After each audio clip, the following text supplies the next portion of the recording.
بسم اللہ الرحمن الرحیم۔ اصول الدعوہ فی جمل کثیرہ۔ داعی کے لیے علمی مہارتیں۔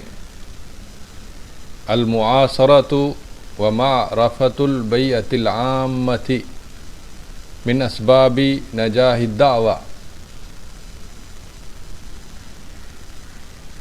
اپنے دور کے حالات اور عام ماحول کو سمجھنا یہ دعوت کی کامیابیوں کے اسباب میں سے ہے۔ الدعوۃ توثیق و اسناد۔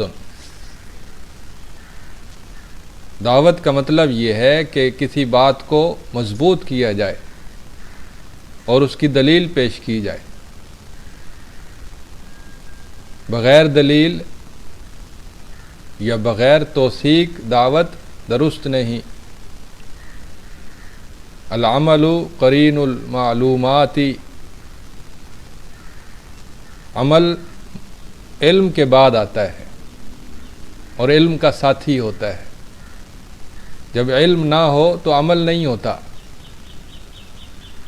مقام الدعوت مغایر لمقام الفتوی۔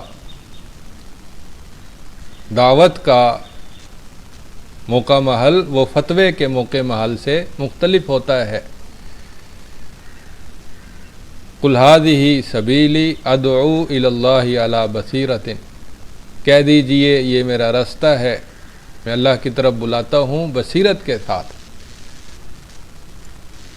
لا بد من العلم فی مجال الدعوۃ بما تدعو الیہ۔ دعوت کے میدان میں علم ضروری ہے، یعنی بما تدعو الیہ، آپ کس چیز کی طرف بلا رہے ہیں اس کا علم۔ بحال المدعو، مدعو کے احوال کا علم، اس کے مزاج اور نفسیات کا علم۔ من مناسب الوسیلۃ و اسلوب، مناسب وسیلے اور اسلوب کا علم۔ لا بد من العلم بکیفیت الدعوت، دعوت کی کیفیت کا علم۔ وہی الحکمت، یعنی حکمت سے دعوت دینا، والموعظۃ الحسنہ،